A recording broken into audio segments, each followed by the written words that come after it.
Hallelujah. मत्ती 5:45। जिससे तुम अपने स्वर्गीय पिता की संतान ठहरोगे, क्योंकि वह भले और बुरे दोनों पर अपना सूर्य उदय करता है और धर्मी और अधर्मी दोनों पर मेघ बरसाता है। मैं आपको बताना चाहती हूँ कि हर एक व्यक्ति परीक्षा में से होके जाता है। हर एक व्यक्ति, आपको भी ठंड लगती है, अन्य जातियों को भी ठंड लगती है, बारिश आप पे भी हो रही है, उन पर भी हो रही है। हाँ, जिससे तुम अपने स्वर्गीय पिता की संतान ठहरोगे, क्योंकि वो भले और बुरे दोनों पर अपना सूर्य उदय करता है और धर्मी और अधर्मी दोनों पर मेघ बरसाता है। परमेश्वर धर्मी और अधर्मी दोनों पर मेघ बरसाता है। परीक्षा जीवन में हर एक व्यक्ति के ऊपर आती है, भले कोई धर्मी है, भले कोई दुष्ट है। हालेलुया। बाइबल में लिखा है सब लोग दुख में से होकर गुजरते हैं, परीक्षा में से होकर गुजरते हैं। हालेलुया। अय्यूब 2:10 निकालेंगे। उसने उससे कहा, तू एक मूढ़ स्त्री की सी बातें करती है। क्या हम जो परमेश्वर के हाथ से सुख लेते हैं दुख ना लें? हालेलुया। यहाँ पे अय्यूब अपनी पत्नी को कहता है, अय्यूब बहुत धनवान था, सब कुछ था, और एक दिन उसका सब कुछ खत्म हो गया। उसकी पत्नी कहती है परमेश्वर को कोस। वो कहता है क्यों? जब हम परमेश्वर से सुख लेते हैं तो क्या दुख ना ले? जब परमेश्वर आशीष दे तो बहुत प्रभु प्रभु, लेकिन जब परीक्षा और दुख आए तो परमेश्वर की आराधना ना करें। ठीक है, जब हम परमेश्वर से सुख लेते हैं तो क्या दुख ना ले? अय्यूब ऐसा बोलता है। प्रेरित तो 14:22। और चेलों के मन को स्थिर करते रहे और ये उपदेश देते थे कि विश्वास में बने रहो, और ये कहते थे हमें बड़े कलेश उठाकर परमेश्वर के राज्य में प्रवेश करना होगा। हालेलुया। और वो चेलों के मन को स्थिर करते रहे और ये उपदेश देते थे कि विश्वास में बने रहो। दुख के कारण, परीक्षा के कारण विश्वास में हिल ना जाओ, लेकिन विश्वास में बने रहो। और ये उपदेश देते थे कि विश्वास में बने रहो, और ये कहते थे हमें बड़े कलेश उठाकर परमेश्वर के राज्य में प्रवेश करना होगा। हालेलुया। क्या लिखा यहाँ पर? हमें कलेश उठाकर परमेश्वर के राज्य में प्रवेश करना होगा। तो जो लोग ये बोलते अरे नहीं, मसीह में आने के बाद कोई परीक्षा नहीं, कोई दुख में से निकलना नहीं, सब मैं बाइबल में से ही आपको बता रही हूँ। उद्धार पाना या उद्धार को खो देना, इसको अंडरलाइन कर ले अच्छी से। क्या लिखा? हमें बड़े कलेश उठाकर परमेश्वर के राज्य में प्रवेश करना होगा। यीशु ने कहा मन फिराओ, क्योंकि परमेश्वर का राज्य निकट है। और यहाँ पे लिखा है हमें बड़े कलेश उठाकर परमेश्वर के राज्य में प्रवेश करना होगा। हालेलुया। जब नूह के समय पर बाढ़ आई तो नूह बाढ़ से पहले उठाया गया, बाढ़ के बीच में? पहले कैसे उठेगा? बाढ़ आएगी तभी तो जहाज उठेगा। तो बाढ़ के बीच में, समझ आ रही है आपको? नूह कब उठाया गया? जब कलेश दुनिया पे आ गया, जब परले दुनिया पर आ गई, तब नूह उठाया गया। हालेलुया। बाइबल में लिखा है जब परमेश्वर ने कहा दुनिया बहुत बिगड़ गई है, सबने अपना चाल चलन बिगाड़ लिया है, अब मैं इस संसार को नष्ट कर दूंगा। और बाइबल में लिखा है परले आई, और परले आने से पहले नूह ने प्रचार किया, लोगों को कहा अपने पापों से मन फिराओ, प्रभु का आना नजदीक है। नहीं माने। प्रभु ने कितने साल उस खिड़की को जो जहाज की थी खुला रखा, कोई प्रवेश नहीं करा। सब अपने कामों में मस्त थे, दुनिया में मस्त थे। और एक समय आया जब नूह अंदर चला गया, और परमेश्वर ने कहा भी द्वार बंद, परमेश्वर ने खुद द्वार बंद कर दिया। और उसके बाद पृथ्वी के नीचे के सोते खुल गए और ऊपर के सोते भी खुल गए, और पूरी दुनिया में बाढ़ आई। समुंदर भी 12-12 हाथ लिखा है पानी में डूब गए, पहाड़ भी डूब गए। इतना, और कोई भी जीवित प्राणी ना बचा, सिर्फ इन 8 लोगों को छोड़ के। हालेलुया। जब कलेश बढ़ेंगे तुम्हारा छुटकारा नजदीक है। हालेलुया। जब संसार में हम देखते हैं दानियल कब बचाया गया, शेरों की मांद में जाने से पहले या मांद के बीच में? तो मत कहिए परीक्षा प्रभु पहले ही उठा ले, परीक्षा तो आएगी, और परीक्षा में स्थिर रहो, विश्वास में बने रहो। उसने कहा तुम्हें बड़े कलेश उठा के स्वर्ग के राज्य में प्रवेश करना होगा। हालेलुया। दानियल पहले नहीं, शेरों की मांद में गया पहले, और लिखा है परमेश्वर ने शेरों के मुंह बंद रखे और वो जीवित निकाला गया। शद्रक, मेशक और अबेदनगो आग की भट्टी में गए कि नहीं गए? बिना परीक्षा के। मत सोचिए, जब वो आग की भट्टी में गए, यीशु मसीह उनके साथ उस आग की भट्टी में था, और उनको एक भी चोट नहीं लगी, उनका बाल भी जला नहीं। हालेलुया। हमारी हर परीक्षा में प्रभु हमारे साथ होगा, हर कलेश में परमेश्वर हमें बचाएगा। याद रखें, अगर आपका भरोसा परमेश्वर के ऊपर है। आज किसके जीवन में परीक्षा नहीं है? हाँ, हम देखते कितने लोग फुटपाथ पे सोए होते हैं। अब मैं एक न्यूज देख रही थी, 3 बहनें, खाना नहीं था, ट्रेन के आगे कट के मर गईं, भूख के मारे, अनाज नहीं था उनके घर में। हालेलुया। और सचमुच हम बहुत आनंदित है कि प्रभु धन्यवाद।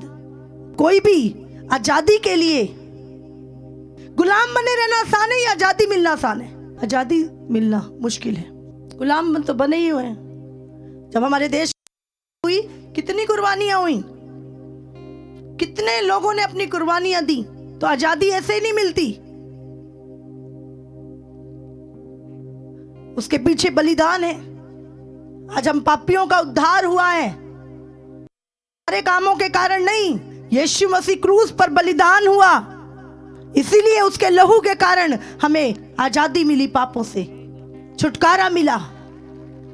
कोई भी आजादी आसानी से नहीं मिलती। हालेलुया। मरकुस 13:13। और मेरे नाम के कारण सब लोग तुमसे बैर करेंगे, पर जो अंत तक धीरज धरे रहेगा उसी का उद्धार होगा। हाँ, यहाँ पे लिखा है मेरे नाम के कारण सब जाति के लोग तुमसे बैर रखेंगे। रखते हैं कि नहीं रखते? हाँ, रखते हैं। और तू चर्च जान लग गया, तू अपना धर्म बदल लिया। हाँ, यीशु मसीह के नाम के कारण क्या करते लोग हमसे? प्रभु ने पहले ही लिख दिया, यीशु ने पहले ही लिख दिया, मेरे नाम के कारण लोग तुमसे बैर करेंगे, लेकिन जो अंत तक बना रहेगा उसी का उद्धार होगा। हालेलुया। जो अंत तक बना रहेगा, चाहे आपके पड़ोसी हिलाए, रिश्तेदार हिलाए, लोग हिलाए, लेकिन नहीं, कुछ भी हो जाए, मैं प्रभु के साथ बना रहूंगा, मैं वफादार रहूंगा। प्रभु ने कहा जो अंत तक खड़ा रहेगा उसी का उद्धार होगा। हालेलुया। तो परीक्षा या दुख धर्मी होने के कारण अगर उठाएं तो अच्छा है, पापी होने के कारण, अगर दुष्ट होने के नाते अगर हम परीक्षा में पढ़ रहे हैं और दुख उठा रहे हैं तो उसमें कोई प्रतिफल नहीं है उसमें। हालेलुया। यूहन्ना 16:33। मैंने ये बातें तुमसे इसलिए कही हैं कि तुम्हें मुझ में शांति मिले। हाँ। संसार में तुम्हें कलेश होता है, परंतु डांडस बांधो, मैंने संसार को जीत लिया है। हालेलुया।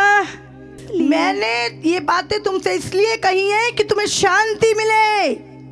कौन सी शांति? जो संसार तुम्हें दे नहीं सकता। लिखा है संसार में तुम्हें कलेश होता है नहीं होता? संसार में जब हम रहते हैं कलेश होता है कि नहीं होता? प्रभु कहता है संसार में तुम्हें कलेश होता है, इसलिए संसार की तरफ मत भागिए। संसार एक दिन खत्म हो जाएगा, लेकिन जो प्रभु की इच्छा पे बना रहेगा वो सर्वदा खड़ा रहेगा। हालेलुया। लिखा है संसार में तुम्हें कलेश होता है, परंतु ढांढस बांधो, मैंने संसार को जीत लिया है। हालेलुया। मैंने संसार को जीत लिया है। अगर संसार परमेश्वर को छोड़ के संसार की ओर जाओगे तो कलेशी बढ़ेंगे, कलेशी मिलेंगे, कलेशी। लेकिन संसार को छोड़ के जब हम प्रभु के पास आए हैं, वो ऐसी शांति देता है जो संसार हमें नहीं देता। हालेलुया। जब हम मसीह में चलना शुरू होते हैं, हम शांति में चलते हैं। अब संसार में देखो कलेश भरे पड़े हैं। मत्ती 16:26। यदि मनुष्य सारे जगत को प्राप्त करे और अपने प्राण की हानि उठाए तो उसे क्या लाभ होगा? या मनुष्य अपने प्राण के बदले क्या देगा? हालेलुया। क्या लिखा है? यदि मनुष्य सारे संसार को प्राप्त करे और अपना ही प्राण की हानि उठाए तो उसे क्या लाभ? या मनुष्य अपने प्राण के बदले क्या देगा? कितनों को समझ में आ रही है? यदि मनुष्य सारी दुनिया को प्राप्त करे, सोचो इतना करोड़ों रुपए कमा ले, बहुत पैसे वालों को शांति है क्या? हाँ, जो शांति प्रभु के लोगों के अंदर है वो पैसे वालों के अंदर है। आप रोज एक नई रेंज रोवर खरीद लें, डेली एक नई गाड़ी खरीद लें, 150 गाड़ियां हो जाए, फिर भी कहेंगे 191 भी होनी चाहिए, 160 हो जाए, अब 170 हो जाए। क्या उनको शांति है? नहीं। और प्रभु क्या कह रहा है? मैं तुम्हें सच्ची शांति देता हूं जो संसार तुम्हें दे ही नहीं सकता। हालेलुया।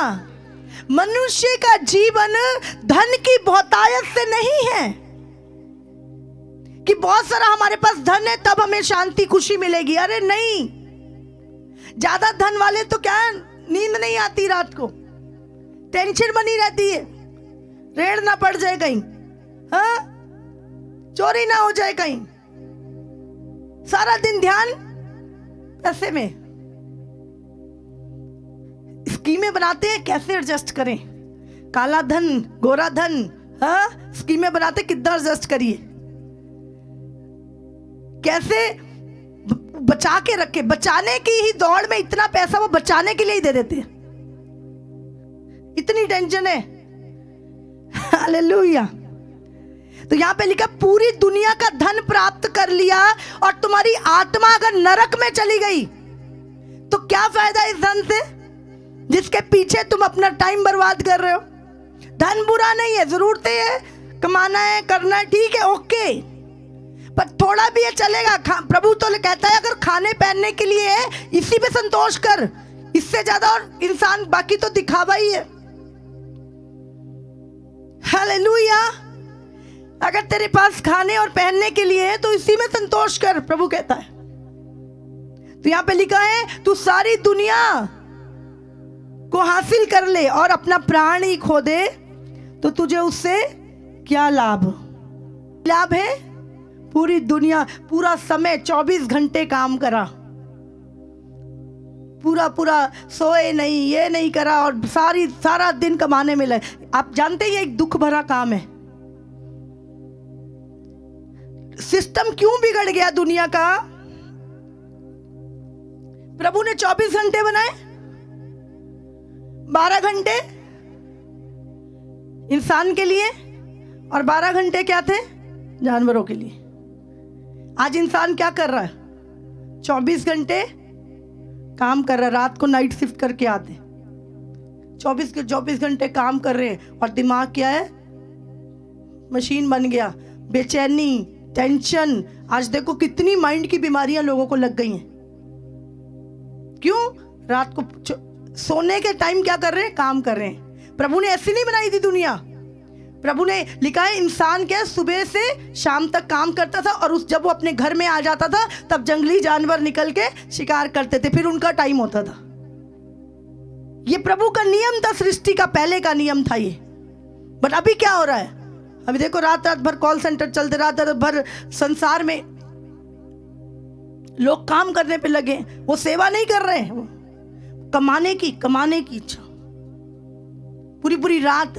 फिर क्या है, ओ ये तो थक के आया है ना, सो जान दो, टेंशन बड़ी है कि बड़ी। हाँ, क्यों, काहे के लिए?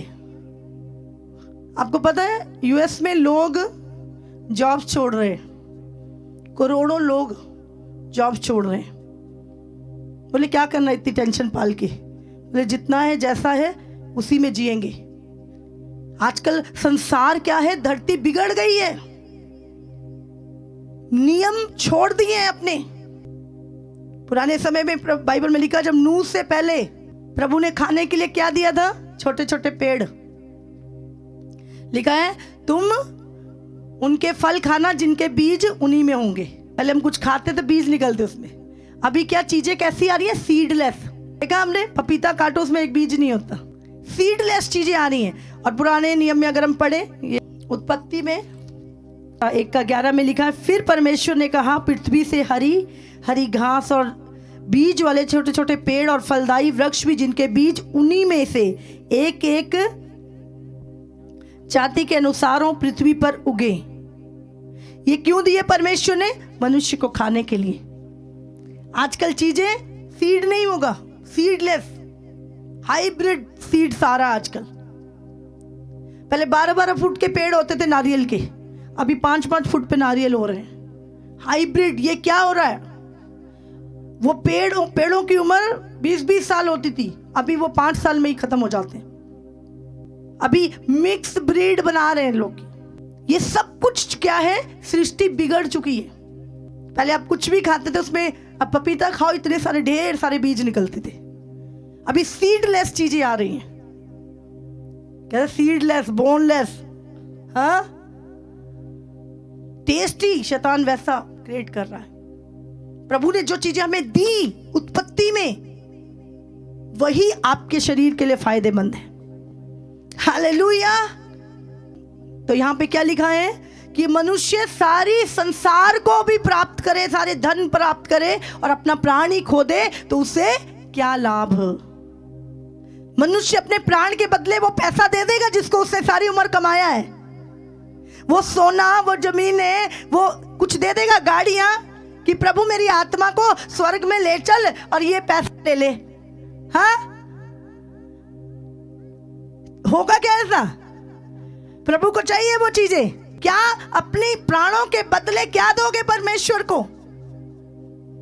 प्रभु कहेगा मैं तेरे को वचन सुनाया, तू कहना टाइम नहीं है मेरे को, मैं देखता थी संडे तेन, तू कहना मेरे को टाइम नहीं। परमेश्वर तो उस पर विश्वास ही नहीं किया, धन कमाने में ही लगे रहे। और अब वो धन भी उनको, लिखा है वो धन उनके लिए हाय हाय करेगा। मत्ती 13:45। फिर स्वर्ग का राज्य एक व्यापारी के समान है जो अच्छे मोतियों की खोज में था। जब उसे एक बहुमूल्य मोती मिला तो उसने जाकर अपना सब कुछ बेच डाला और उसे मोल ले लिया। क्या लिखा है? स्वर्ग का राज्य एक बहुमूल्य मोती के समान है। जब आपको पता लगता है कि ये चीज जो है बहुत ही बहुमूल्य है और इसका ये कभी ना खराब होने वाली, इसका फायदा बहुत है, तो क्या करते हैं आप? वो सब बेच के आप उस चीज को खरीदते हैं। तो यहां पे लिखा है स्वर्ग का राज्य एक मोती के समान है। पढ़ेंगे इसे। जब उसे एक बहुमूल्य मोती मिला। हाँ, जब उसे एक बहुमूल्य मोती का मतलब जब हम सत्य को जान गए, स्वर्ग का राज्य हमारे जीवन में आ गया, तो उसने जाकर अपना सब कुछ बेच दिया और उसे मोल ले लिया। जो वो सारी चीजें जो उसके पास थी उससे बहुमूल्य था, वो उसने सब कुछ बेचकर वो बहुमूल्य मोती मोल ले लिया। हालेलुया। हमें पता है जो स्वर्गीय जीवन हमें मिला है, जो उद्धार हमें मिला है, वो अनंत काल के लिए है। ये आनंद अनंत काल के लिए है। ये स्वर्ग का राज्य अनंत काल के लिए है। इसीलिए हम इस दुनिया की परवाह ना करते हुए, दुनिया की चीजों की परवाह ना करते हुए, लिखा है उसने सब कुछ बेचकर उस मोती को मोल ले लिया। हालेलुया। जब किसी को बहुत कीमती चीज तो वो कहता है ये सब बेचो, इसको खरीदो। और स्वर्ग का राज्य ऐसा ही है, और उसके लिए सब कुछ त्याग दिया। हालेलुया। उद्धार पाए हुए लोग, परीक्षाएं आएंगी, नहीं लिखा नहीं आएंगी, दुख भी आएंगे, दुनिया के लोगों के में भी आते हैं, पर लिखा है संसार हार जाएगा पर तुम जीत के बाहर आओगे। हालेलुया। तो मसीह लोग मत कहें, प्रभु के राज्य के लिए जो दौड़ में आप दौड़ रहे हो, धीरज के साथ दौड़ो। अपनी दौड़ को अंत तक पूरा करना है। हालेलुया। हम देखते हैं, है ना, जब शेयर मार्केट एक बार गिर गई थी, लोगों ने सुसाइड कर ली, मर गए लोग। क्यों? इतना पैसा लगा हुआ था। कुछ लोगों ने जहर पी लिया, कुछ लोग एक्सीडेंट में मर गए, उनके सारे शेयर गिर गए, उनकी सारी, जब पैसा डूब गया तो लोगों ने आत्महत्या कर ली, क्योंकि उनका भरोसा जो था वो सिर्फ पैसे पे था। हालेलुया। लेकिन आपका और मेरा भरोसा पैसे पे नहीं है, हमारा भरोसा परमेश्वर पर है, जो हमें कभी गिरने नहीं देगा। हालेलुया। इसीलिए अपना भरोसा परमेश्वर पे रखें। जो ज्यादा धन इकट्ठा करते हैं, जब घाटा पड़ता ना तो सुसाइड कर लेते हैं, भाग जाते हैं सब कुछ। इसलिए प्रभु कहता है जितना है संतोष रख उसी पे, मैं तेरी जरूरतों को पूरा करूंगा। मैं तेरा पिता जानता हूं तुझे क्या चाहिए, तेरे मांगने से पहले तेरे लिए दे दूंगा। जो लोग परमेश्वर को छोड़ के धन को कमाने की पीछे जा रहे हैं, सारा फोकस प्रभु को छोड़ के धन, वो फंदे में फंसने वाले। हालेलुया। क्योंकि धन एक दिन उनको धोखा देगा, लेकिन परमेश्वर कभी धोखा नहीं देगा। ना मैं तुझे छोड़ूंगा, ना तुझे त्यागूंगा, और ना तुझे कभी धोखा दूंगा। मैं जगत के अंत तक सदा तेरे साथ रहूंगा।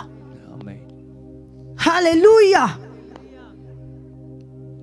क्या हुआ जब इजरायली लोग मिस्र में गुलाम थे? परमेश्वर ने 10 विपत्तियां डाली फिरौन के ऊपर, उसके राज्य के ऊपर, और अपने लोगों को छुड़ा के लेकर आया। हाँ के ना? हमने पढ़ा है बाइबल में, 10 विपत्तियां, आसमान से आग बरसाई, नदियां लहू बन गई, उनके पहलौटे मर गए, पूरे देश में टिड्डियां आ गईं, सारे जानवर मर गए उन लोगों के। बाइबल में लिखा है वो 400 साल से गुलाम थे, और लिखा है उनकी जब गुलामी, उनकी बेड़ियां इतनी ज्यादा, उनका सताप बढ़ गया और वो कराहने लगे, ओ प्रभु कोई तो हो, कोई तो है, परमेश्वर हमें छुड़ाए। और लिखा है जब उनका कराहना, उनकी पीड़ा परमेश्वर ने देखी, तो परमेश्वर ने मूसा को भेजा उनको छुड़ाने के लिए। और जब परमेश्वर, फिरौन ने कहा नहीं छोड़ूंगा, क्योंकि बाइबल में लिखा है कि बहुत सारे लोग थे, वो लाखों की तादाद में फ्री के गुलाम मिले हुए थे उनको। और कोई राजा अपने गुलामों को ऐसे नहीं छोड़ता। और परमेश्वर ने अपना हाथ बढ़ाया, तब फिरौन का ले जा इनको, और मूसा उनको निकल के समुद्र से पार होके, परीक्षाएं आई कि नहीं आई? आगे समुद्र आया, उसके आगे जंगल आया, प्रभु उनको छुड़ा के लेके आया। और बाइबल में लिखा है जब जंगल में से होके जा रहे थे, खाना मांगते थे, प्रभु मन्ना बरसाता था। थोड़ी आगे जाते थे, पानी की प्यास लगती थी, पानी नहीं होता था, वो चट्टान होती थी, वहां पर चट्टानों में पानी नहीं होता। परमेश्वर चट्टानों में से सोता बहाता था, सबको पिलाता था। जहां जैसे जैसे आगे जाता था वैसे वैसे चट्टानों में से पानी निकाल के उनको पिलाता था। एक जगह बोलते अरे मिस्र में तो बहुत हम चिकन खाते थे, वहां पे प्रभु ने बटेरें दी, खा लो जितना खाना है। और फिर भी वो क्या करते थे, पीछे लौटने के लिए, हाय हम तो मिस्र में ही अच्छे थे, हम तो पहले ही अच्छे थे, हम तो मिस्र में लौट जाएंगे। क्या मुश्किल है अपने उद्धार को बनाए रखना। आसानी से नहीं मिली थी आजादी उनको। आज आपको और मुझे यीशु ने अपने लहू के द्वारा आजाद किया है। और अभी हम कहां पर हैं, हम उस जंगल में से होके जा रहे हैं, समझ रहे हैं, अपने प्रॉमिस लैंड में। तो जंगल में परीक्षाएं आती हैं, हाँ? हो सकता है कुछ दुख आए, हो सकता है जंगल में से होके जा रहे हैं कुछ मुश्किलें आए, लेकिन उस मुश्किलों में प्रभु आपके साथ है। हालेलुया। लेकिन अगर आप मिस्र में वापस चले जाएं तो उस गुलामी से कोई नहीं छुड़ा सकता फिर। हालेलुया। उद्धार आसान नहीं है, मुश्किल से उद्धार हमें मिला है। आज प्रभु का वचन हमारे पास है, आप जानते नहीं है, लाखों कुर्बानियां, पूरा एक एक वचन खून से लथपथ है। जिस मार्टिन लूथर ने ये बाइबल निकाली उसको मार दिया, जिंदा जला दिया था। जिन्होंने ट्रांसलेशन करी उनको मार दिया गया। शैतान नहीं चाहता था कि लोगों तक सत्य का वचन जाए, लोग आजाद हों। और जब जब इस वचन का प्रचार किया गया, प्रचारकों को मार दिया गया, पास्टरों को मार दिया गया, कलीसियाएं जला दी गई। आसान नहीं है। शैतान हर पल उस उद्धार को, उस मुक्ति को, उस आजादी को छीनना चाहता है। वो चाहता है हमेशा लोग शैतान के गुलाम बने रहें, इसीलिए वो रोकता है। तो क्या क्या करना चाहिए? जंगल में से होके जाके प्रॉमिस लैंड में जाना चाहिए या पीछे? प्रभु ने ऐसे ही नहीं, प्रभु ने कहा जाओ उस प्रॉमिस लैंड को जीत लो। रास्ते में प्रभु ने मन्ना खिलाया, चट्टानों में से पानी पिलाया। अमालेकियों ने जब उनके ऊपर चढ़ाई की, परमेश्वर ने उनको जीत दिलाई। परमेश्वर के राज्य में जब आप चलते हो, प्रभु की दौड़ में, आप हर युद्ध जीतते हो। यदि आप उस दौड़ में चल रहे हो, उस जंगल के मार्ग में चल रहे हो, आप हारोगे नहीं। आमीन। लेकिन जब आप परमेश्वर को छोड़कर मिस्र की ओर जाओगे, कोई बचाने वाला नहीं रहेगा। अगर मसीह के राज्य में हमें दुख तकलीफ मिल रही है, कोई प्रॉब्लम नहीं है, संसार में इससे बड़ी है। हालेलुया। और उसमें कोई आशा नहीं, लेकिन आगे प्रॉमिस लैंड अगर आप जंगल को पार करते हैं। हालेलुया। हालेलुया। व्यवस्था विवरण 26:6 और मिस्रियों ने हम लोगों से बुरा बर्ताव किया और हमें दुख दिया और हमसे कठिन सेवा ली, परंतु हमने अपने पूर्वजों के परमेश्वर यहोवा की दुहाई दी और यहोवा ने हमारी सुनकर हमारे दुख, श्रम और अंधेर पर दृष्टि की। और यहोवा ने बलवंत हाथ और बढ़ाई हुई भुजा से अति भयानक चिन्ह और चमत्कार दिखलाकर हमको मिस्र से निकाल लाया और हमें इस स्थान पर पहुंचाकर ये देश जिसमें दूध और मधु की धाराएं बहती हैं हमें दे दिया है। हालेलुया। यहाँ पर मूसा बोलता है कि और मिस्रियों ने हमें लोगों से बुरा बर्ताव किया और हमें दुख दिया और हमसे कठिन सेवा ली, परंतु हमने अपने पूर्वजों के परमेश्वर यहोवा की दुहाई दी और यहोवा ने हमारी सुनकर हमारे दुख, हमारे परिश्रम और अंधेर पर दृष्टि की।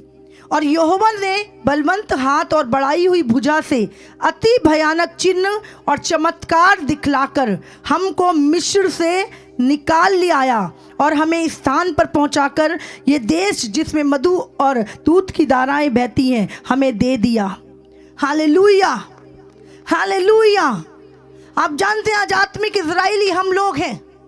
हम आपको और हमें भी परमेश्वर ने शैतान के चुंगल से निकाला, अपने चिन्ह चमत्कार आपके जीवन में करके उसने बताया कि वही यहोवा परमेश्वर है, वही तुम्हारा बनाने वाला परमेश्वर है, और वो चाहता है कि तुम उसके मार्गों पे चलो।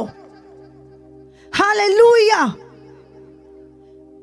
लेकिन बाइबल में लिखा है वो लोग पीछे देखने लगे, मिस्र को याद करने लगे। संसार में जब प्रभु हमें अलग कर चुका है, प्रभु ने कहा इजरायली लोग सचमुच वो परमेश्वर से नफरत करने लगे। वो जंगल में जब चल रहे थे, जबकि परमेश्वर उनके साथ था, क्या क्या मुश्किल था? फिरौन की गुलामी या परमेश्वर की सेवा करना? क्या चीज आसान है? क्या क्या आसान था? उसका गुलाम बने रहना या परमेश्वर की सेवा करना? परमेश्वर की सेवा करना आसान है या वो गुलामी करनी फिरौन की? परमेश्वर की सेवा करना, परमेश्वर के पीछे चलना। लेकिन वो लोग, परमेश्वर ने 400 साल की गुलामी से, लिखा उन्होंने खुद ही कि उन्होंने कठिन परिश्रम कराया, अंधेर किया उनके ऊपर, और लिखा उनको दुख दिया। संसार में हमारे पास क्या था? दुख था।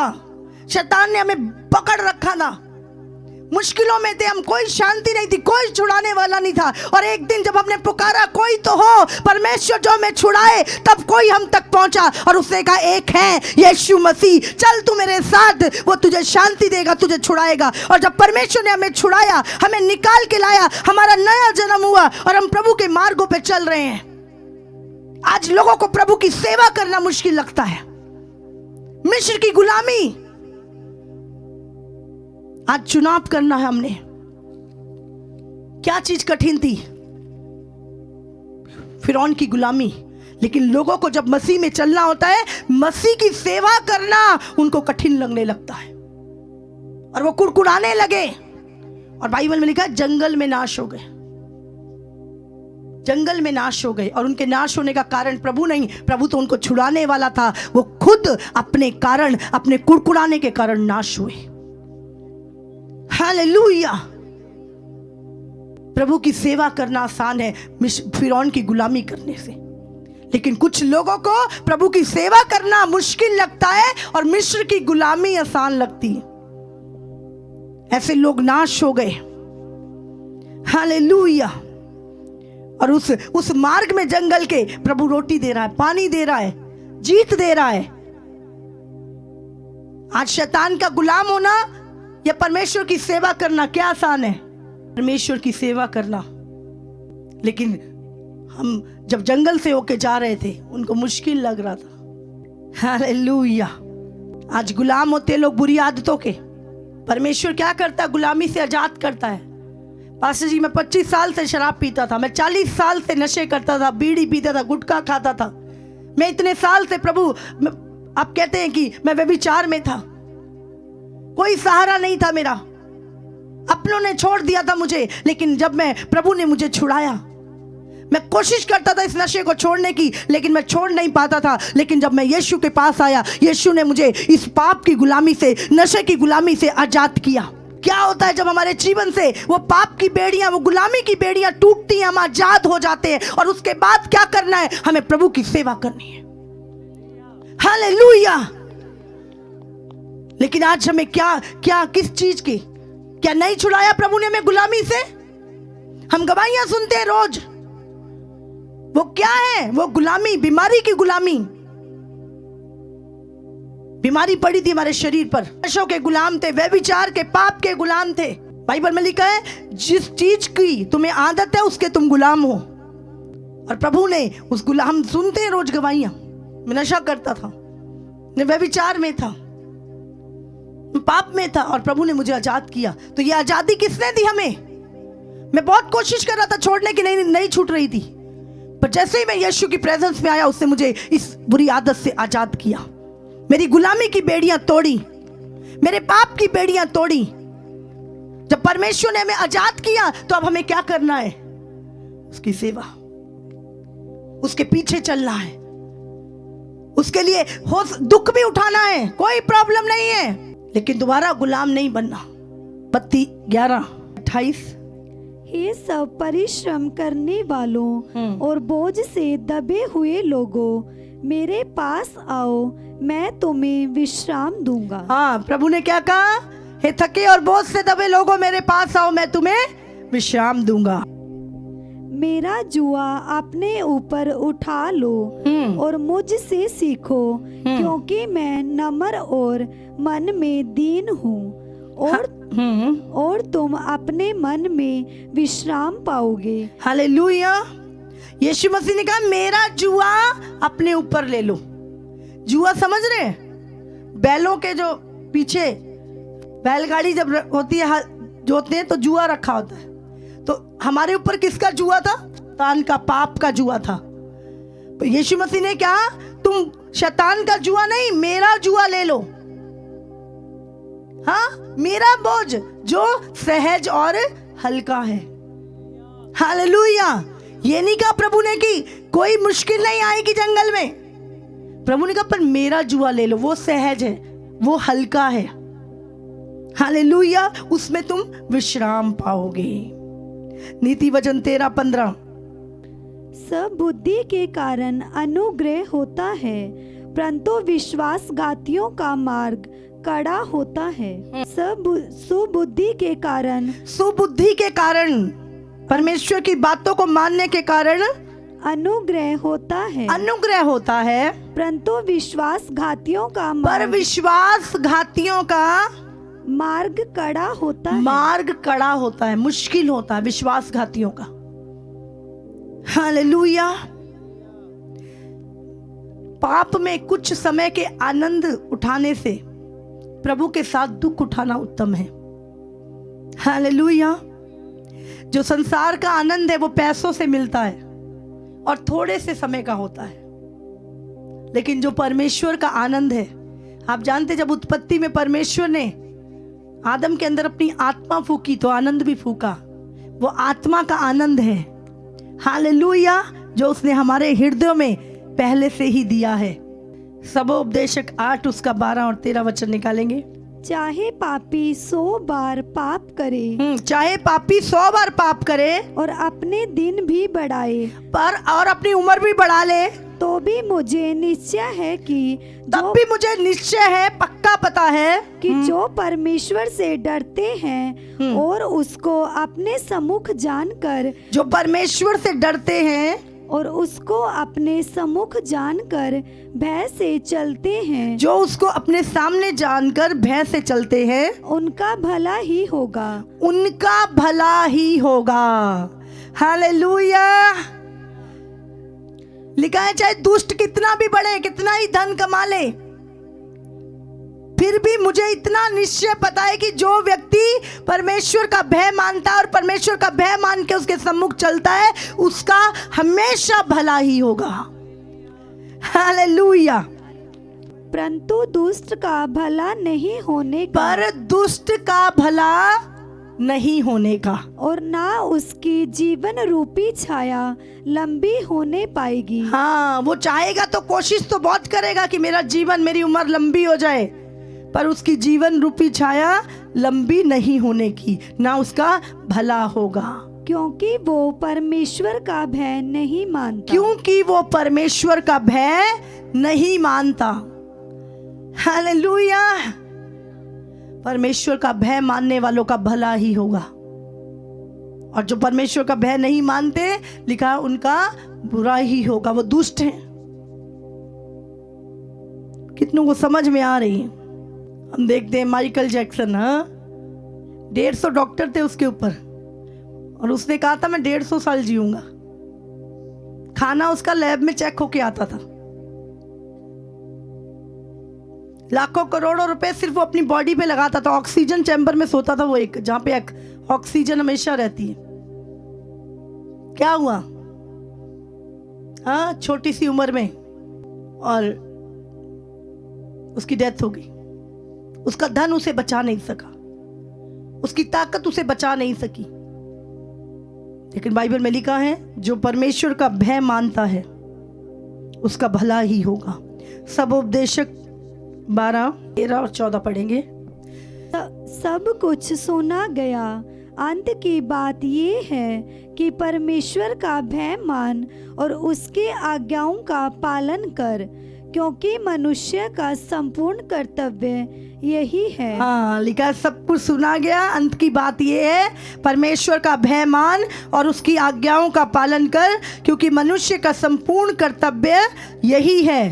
क्योंकि परमेश्वर सब कामों और सब गुप्त बातों का, चाहे वे भली हो या बुरी हो, न्याय करेगा। हालेलुया।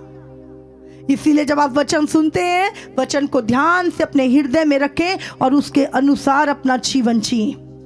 मरकुस 10 हम निकालेंगे, उसका 20 से 22। उसने उससे कहा, हे गुरु, इन सब को मैं लड़कपन से मानता आया यहाँ हूँ। पर यीशु मसीह के पास एक बहुत अमीर व्यक्ति आया, हाँ, और यीशु मसीह से कहता है, मैं उद्धार मुक्ति पाने के लिए क्या करूं? तो यीशु मसीह उसको कहता है, तू परमेश्वर से प्रेम कर, अपने माता पिता का आदर कर, और उसको आज्ञा याद दिलाता है। तो वो कहता है, ये सारी चीजें तो मैं बचपन से ही मानता आता हूँ। पढ़ेंगे। यीशु ने उस पर दृष्टि करके उससे प्रेम किया और यीशु ने उस पर दृष्टि करके उससे प्रेम किया और उससे कहा, तुझ में एक बात की घटी है। हाँ। जा, जो कुछ तेरा है उसे बेचकर कंगालों को दे। हाँ, और उसने कहा, तेरे में एक बात की घटी है, अपना सारा कुछ बेचकर कंगालों को दे दे। हाँ। और तुझे स्वर्ग में धन मिलेगा। तुझे स्वर्ग में धन मिलेगा। और आकर मेरे पीछे हो ले। और आकर मेरे पीछे हो ले। इस बात से उसके चेहरे पर उदासी छा गई और वो शोक करता हुआ चला गया। ये सुनकर उसके मुंह पर उदासी छा गई और वो शोक करता हुआ चला गया, क्योंकि वो बहुत धनी था। क्योंकि वो बहुत धनी था और उसकी पूरी आशा धन पर थी। तब चेलों ने कहा, प्रभु ने कहा, धनवान का परमेश्वर के राज्य में प्रवेश करना कैसा है पता है? सुई देखी है किसी ने, धागे वाली? जैसे ऊंट का सुई के नाके में से निकल जाना। समझ आ रही? इतना मुश्किल है। यीशु ने चारों ओर देखकर अपने चेलों से कहा, धनवानों का परमेश्वर के राज्य में प्रवेश करना कैसा कठिन है। चेले उसकी बातों से अचंभित हुए। इस पर यीशु ने फिर उनसे कहा, हे बालकों, जो धन पर भरोसा रखते हैं, उनके लिए परमेश्वर के राज्य में प्रवेश करना कैसा कठिन है। हाँ, उनके लिए परमेश्वर के राज्य में प्रवेश करना बहुत कठिन है। कैसा कठिन है? हाँ। परमेश्वर के राज्य में धनवान के प्रवेश करने से ऊंट का सुई के नाके में से निकल जाना सहज है। हाँ, कितना मुश्किल बता रहे प्रभु कि सुई में से ऊंट निकल सकता है, पर अमीर व्यक्ति का प्रभु के राज्य में प्रवेश करना मुश्किल है। फिर भी वे बहुत ही चकित होकर, वो बहुत चकित हो गए। फिर किसका उद्धार हो सकता है? आपस में कहने लगे, तो फिर किसका उद्धार हो सकता है? यीशु ने कहा, ये तुम्हारे द्वारा नहीं, लेकिन मेरे द्वारा हो सकता है। हालेलुया। धन बुरा नहीं है, लेकिन धन पर आशा बुरी है। आपकी आशा प्रभु पे होनी चाहिए। हालेलुया। यहां पर वो व्यक्ति क्या है? यीशु मसीह खुद बोल रहा, परमेश्वर कह रहा उसको, सब कुछ बेच के कंगालों को दे दे और फिर मेरे पीछे आ जा, तुझे स्वर्ग में बड़ा धन मिलेगा। वो बेचारा, हाँ, उसकी आंखें उसके धन पे ही थी। लिखा है वो बहुत उदास होके, हाँ, बुरा मुंह बना के निकल गया, यीशु के पीछे नहीं गया। क्या उसका धन उसका उद्धार कर सकता है? हाँ, नहीं। धन के लिए नहीं, क्योंकि धन परमेश्वर ने इब्राहिम को, इसहाक, याकूब, अयूब सबको दिया धन। धन शाप नहीं, लेकिन धन पे भरोसा ये फंदा है। हालेलुया।